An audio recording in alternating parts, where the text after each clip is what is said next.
Comics নিয়ে এক অভিনব অনুষ্ঠান শুরু হয়েছে কলকাতা সেন্টার ফর ক্রিয়েটিভিটিতে। কমিক্স ইন বেঙ্গলের তরফ থেকে এক নতুন ঘরানার অনুষ্ঠান আয়োজন করা হয়েছে।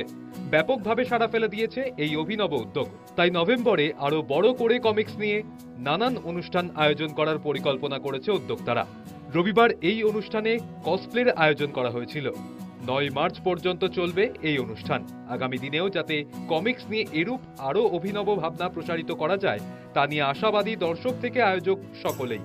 আমরা কেসিসির সঙ্গে আর কলকাতা কমিক্সের সঙ্গে এই প্রোগ্রামটা অর্গানাইজ করেছি।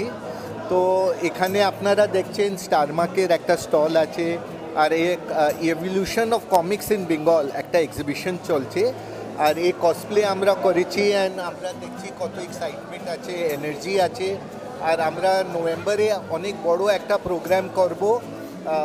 আমরা বাইরে থেকেও পারফর্মার ডাকবো, ভালো প্রাইস রাখবো। আর আজকে যে রেসপন্স আছে ও রেসপন্স দেখে আমরা ভেরি হ্যাপি, অত্যন্ত হ্যাপি। হয়নি এর আগে, এই প্রথমবার আমরা এটা করছি।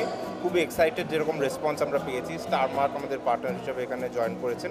আর অনেক বাচ্চারা দেখছি নিজেরা নিজেদের মতো করে বিচিত্র সাজ বলে আমরা ছোটোবেলায় জানতাম এটাকে, বাঙালিদের মধ্যে এইভাবে প্রচলিত ছিল এটা। কিন্তু কসপ্লে যেটা একটা ওয়েস্টার্ন কনসেপ্ট, অনেকটা এশিয়ার মধ্যেও থাকে, সেইটা আমরা এবার দেখছি নতুন করে এখানে এসছে।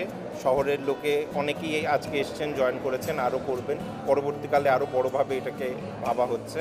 আশা করি আপনাদের সহযোগিতা তখনও থাকবে, আপনারা আরও আসবেন। ধন্যবাদ।